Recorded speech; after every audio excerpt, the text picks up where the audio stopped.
Tik cek. Yo, what's up? Anjir. Aduh. Oke. Udah mau malam. Udah malam. Gue lagi selesai ngerjain background. Semoga backgroundnya artistik. Idenya tentang apa ya, mural, tapi kayak digital mural itu apa sih, background aja lah. Ini tentang, tadi sebenarnya udah bikin apa ya, udah bikin pernyataan tentang video yang intinya tentang ekonomi, politik, dan juga sisi pandangan tentang siapa saya sebagai anggota masyarakat. Dari rasa khawatir, juga tentang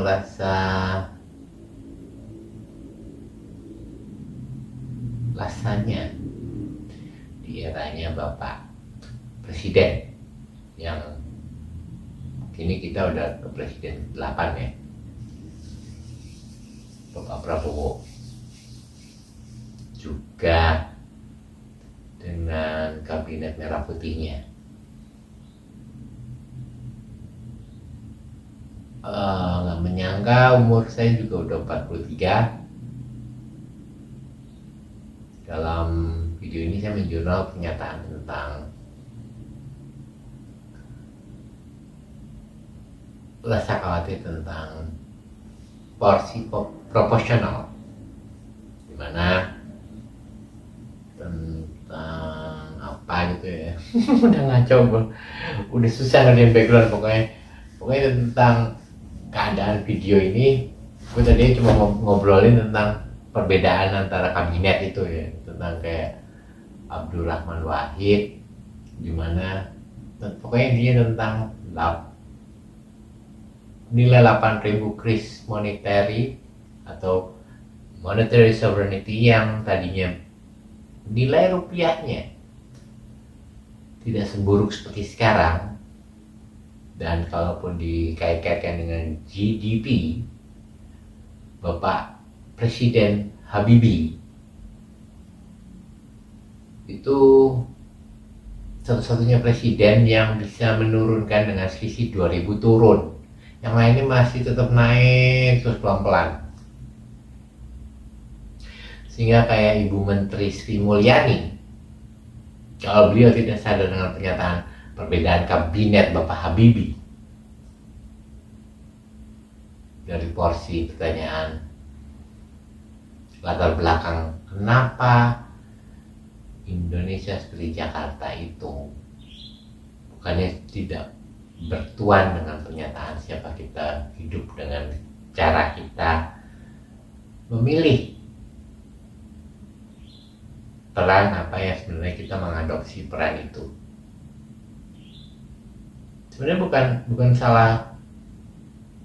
salahnya sih dari mulai Soekarno, tapi saya tidak bisa menjadi kayak misalnya selama kemarin itu saya karena kesel tiba-tiba mengetahui sesuatu hal yang memang kalau dikait-kaitkan semuanya serba salah, karena traumatik juga setelah invasi Jepang, invasinium saya menyebutnya.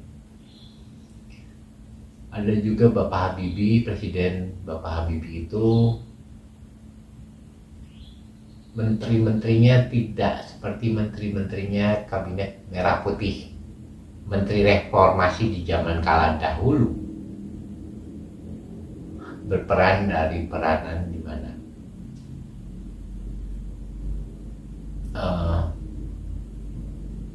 namun karena ringkasnya Bapak Habibie cuma 1,5 tahun atau 3 tahun ya, hingga Abdurrahman Wahid menggantikan Bapak Habibie karena masalah kris itu, sovereignty monetary-nya bermasalah.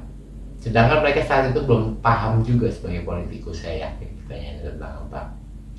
hingga saya pahami kita ini masuk, saya udah pernah menceritakannya juga di video sebelumnya tentang jurnal apakah itu sindrom forensik sosial, di mana monetary-nya adalah rupiah, di mana world trade saat ini, kalaupun saya nggak ngomong alur ngidul karena yang udah pertanyaannya juga bingung mau ngomong cerita apa ya, karena Republik Merah Putih semuanya profesor di nilai exchange, dimana kita 16.000 dan kalah. Saya berharap Bapak Prabowo dengan semua profesornya, saya berharap, saya batasi pertanyaannya saya, sebab rasanya juga rapuhnya saya sebagai masyarakat atau anggota masyarakat yang kalau dipikir-pikir kita bertanya pertanyaan yang cukup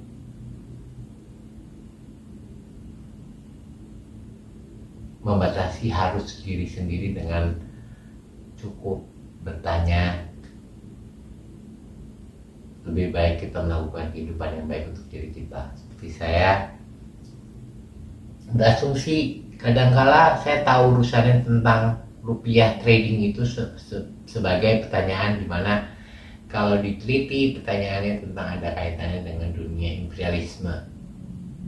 Adapun Bapak Prabowo, atau tadi saya udah bikin kesalahan video dan mungkin saya bisa bikin private, mungkin kali ini saya coba buka aja soalnya latar backgroundnya salah dan mungkin saya akan publikasikan aja video yang salah itu, sebab karena untuk mendapatkan pikiran itu nggak gampang, sedangkan saya lebih khawatir dengan masalah background yang nggak terlalu penting, tapi pertanyaannya tentang rasa-rasanya podcast dari pertanyaan arti prospektrium atau liberalnya ini untuk bertanya kekhawatiran pada siapa kita, bertautkan pertanyaannya sebenarnya tentang nilai trading rupiah, dimana dia, saya harap Bapak Prabowo, Mas Gibrannya juga, atau mungkin para tokoh yang bagian pergerakannya di daerah reformasi. Saya tahu kenyataannya adalah, saya tahu dari asumsi saya, nilai rupiah itu sebab terjual selalu merosot turun, sebab pertanyaannya kita nih di awal tahun 1960 dan saya lihat maksudnya berulang-ulang kali kesannya seperti favorit untuk dijadikan guilty feeling terus siapa Soekarno, tapi saya bertanya-pertanyaannya karena sebab traumatik saat itu, mandatori siapa Soekarno hancur, mungkin dia berasa 20 tahun telah menjadi presiden, tapi rasanya ada hal yang tidak membuat orang lain kagum sama dia, sebab pertanyaannya kita masih di posisi yang memang teras berdirinya mandat manusia dengan Republik Demokrasi ini masih salah. Ada pula saya masih kadang-kadang berharap nilai exchange kembali ke menguat paling nggak untuk 25 rupiah paling nggak bisa trading dengan $1 seperti zaman dulu tahun di awal waktu Indonesia merdeka itu masih segitu kalau nggak salah. Tapi di tahun sebelumnya lagi ketika jauh sebelum Krakatau dan belum perang dunia kedua, nilai exchange-nya itu 3,8 dan sekarang makin merosot turun, sebab pertanyaannya adalah begini. Kalau Malaysia masih tetap perserikatan di mana mereka dari rakyat untuk rakyatnya juga ada sistem, kenapa kita membuang seutuhnya imperialisme di Indonesia? Sebab pernyataannya kita ini masih bahasa yang dipertanyakan. Kita adopsi utuh dari zaman RA Kartini. Tapi dia tentang apapun, ini hanya curhat malam hari yang bercerita mengkhawatirkan rasa sebab argumen asumsi yang mungkin salah posisi.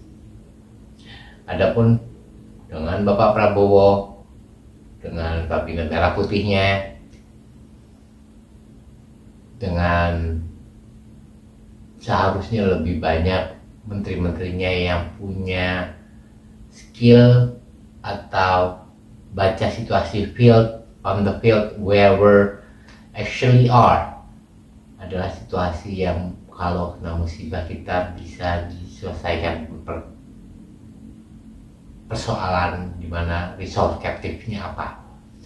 Hanya aja dari dulu rasanya kayaknya kita belum dapat pertanyaan itu, kecuali dengan Ibu Sri Mulyani. Mungkin kalau saya nalar-nalar kira-kira kemana ya larinya, pasti tentang perpajakan, tentang kelapa sawit tapi kalau nggak salah juga saya cuma kemarinnya lagi, lusa yang lalu maksudnya sih. Lusa tuh besok ya maksudnya. 2 hari yang lalu saya berpikir tentang pertanyaan yang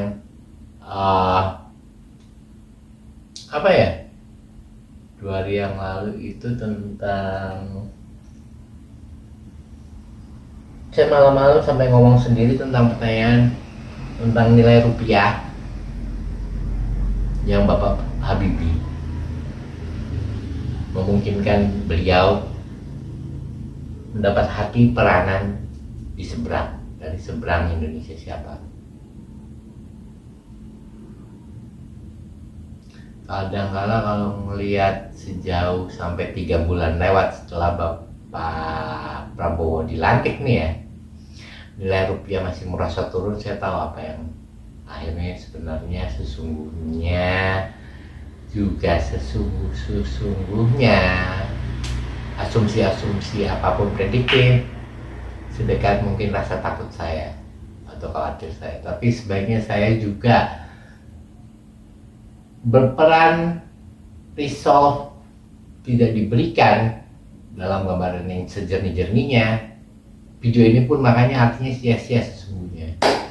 Intinya saya udah dulu lah, cukup, udah malam mungkin karena saya capek, saya nggak bisa mikir panjang lebar. Tapi intinya besok pagi saya coba ganti backgroundnya.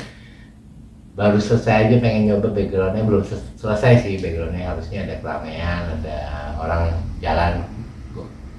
Pokoknya tentang background deh gua. Ini tentang background Indonesia juga.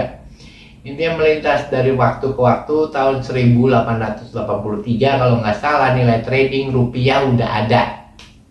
Cuman baru diakui, banyak yang ditutup-tutupin sama negara Indonesia. Tapi ya itu urusannya dia, Indonesia itu, bukan gua. Kalau gua sih sebenarnya gua sih masih aman dan nggak aman sih. Pertanyaannya kayak di posisi gua masih turunan kebangsawanan Raden. Tapi kalau gue bilang ya udah syukurin aja Indonesia, tapi toh juga bukan urusan gua gitu kan ya. Tapi gue tinggal di dalam dimana mereka merebut sistem otoritas yang sebenarnya tentang validasi yang aman di mana dunia imperialisme itu. Kalau Malaysia aman dengan perbedaan yang hanya 4 ringgit untuk beli $1, apakah akan tetap merosot ringgitnya? Nah, kalau merosot ringgitnya kita yang bertanya nih, kenapa dengan bahasa gitu kan ya, oke. Kalau saya tahu sih tentang inflasium saya paham, atau inflasi, bukan inflasi. Inflasi di mana nilai trading rupiah ya.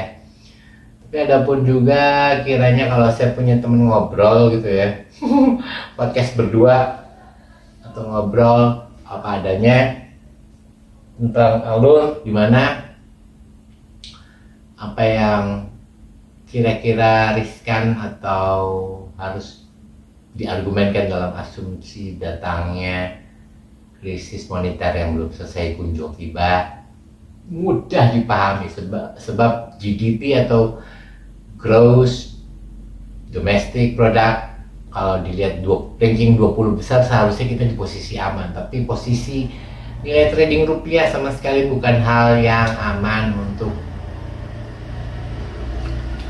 untuk nyengir dan kayak nikmati bercandaan orang dengan humor. Itu artinya apa? Karena kita saya merasa horor. Saya ngerasain untuk beli sebatang rokok di awal waktu itu kayak masih kayak murah lah sebatang rokok. Kalau 25 rupiah ya oke. Tapi intinya di umur saya semakin ngerasa nilai rupiah itu semakin merosot turun, bahkan lebih jauh dari siapa yang negerinya nggak merayap kekayaannya lebih banyak gitu ya, maksudnya jumlah angkanya. Kalau kita di angka 9, Malaysia mungkin angka 3 atau 2, tapi kita lebih kaya. Kayak ragam dan pertanyaan, tapi itu juga nggak nolong pertanyaan, sebab pertanyaannya tentang imperialisme yang ditiadakan, sebab itu dia. Ada jenis-jenis mata uang yang saya ngeliat, saya rasanya benci banget ngeliat pertanyaan, kenapa jadi Indonesia, kenapa nggak Indochina aja gitu, itu dia. Juganya, saya juga nggak berharap kalaupun ada revolusi pertanyaannya jadi goblok, karena sebab mentiadakan garisan yang sudah terbentuk sampai sejauh ini sangat disayangkan. Sampai kayak 27 provinsi tadinya dengan Timor Leste pisah karena ada konflik di saat Bapak SBY, Bapak Presiden Susilo Bambang Yudhoyono saat itu. Itu setelah Abdurrahman Wahid dan Megawati apa-apa saya kurang paham, tapi intinya proses demi proses. Saya waktu dikala masih remaja ya, tahun 98, di mana 1998 dengan pernyataan nilai tukar rupiah. Saya tadinya sekolah di luar negeri selama hampir 5 tahun, bolak-balik ke Indonesia, Jakarta masih enak. Sekarang kalaupun saya ukur dengan kemampuan saya seperti orang tua saya yang mampu mensekolahkan saya, sebab beliau seorang dokter bedah yang selalu sibuk dengan peran operasinya, tentu saya saja di dunia yang sekarang saya bukan orang yang sebanding dengan mereka, orang tua saya atau kalangan-kalangan yang bisa pintar nabung dan segala macam. Saya lebih kayak apa adanya aja dengan pernyataan yang ya bisanya bertahan di kelas menengah yang diceritakan sedang turun peranan, di mana secara ekonomi akan menghilang, masuk ke dunia kemiskinan, bisa. Tapi pertanyaannya hidup semakin nggak mudah juga. Rasa khawatir itu masih tetap tinggi, sebab membandingkan era reformasi di mana Presiden Soeharto ketika kala krisis moneter dan ketika didera pernyataan beragam asumsi, komentar tentang korupsi, dan kita sendiri tidak di awal tahun 94-an tuh kita masih asing dengan pernyataan korupsi, taunya cuma Edi Tamsil, seorang kriminal. Tapi intinya tentang Bapak Prabowo atau sebelumnya Joko Widodo, saya merasa pertanyaannya belum. Waktu Jokowi, padahal udah 3 bulan lewat, biasanya fasanya gini nih, 3 bulan sudah lewat, biasanya rupiahnya ditentukan dari situ, karena karismatik presidennya ketahuan. Gak usah ngomongin kabinet dulu, tapi ketahuan. Kalau Ibu Sri Mulyani ngerti apa yang saya maksud dengan hanya sovereignty monetary-nya aja, nggak ada hubungannya sama GDP atau penjualan atau masalah lokal, di mana kita bukan ekonominya, tapi kita secara financial administrasi setiap kepala rumah tangga kesusahan, itu bukan urusan itu. Kita trading, tentang trading rupiahnya, nilai jualnya masih fleksibel dan relatif baik untuk kalau kita menabung dan kita bisa menyekolahkan anak kita ke luar Indonesia atau di seberang Indonesia, atau berlibur di seberang Indonesia, atau bahkan orang daerah pun bisa keluar kota untuk bertamasya atau berekreasi. Intinya tentang pertanyaan yang begitu ragam, akhirnya kita nggak berobjektif pertanyaan. hingga saya cuma bertanya pertanyaannya konyol, cuma nyoba background aja mau naruh letaknya di mana, sebab saya pakai green screen dan sesungguhnya background ini masih harus diperbaiki. Intinya tentang video trial tentang coba berpidato sama legal jurnal tentang pernyataan pemikiran komentar tentang asumsi politik dan ekonomi. Ini ya, saya pamit dulu dan good night. Semoga Anda semuanya menikmati malam yang setidaknya atau paginya sudah canggung seperti saya canggung selalu selamanya. Oke. Ya, see you. Bye bye. Goodbye. Hore.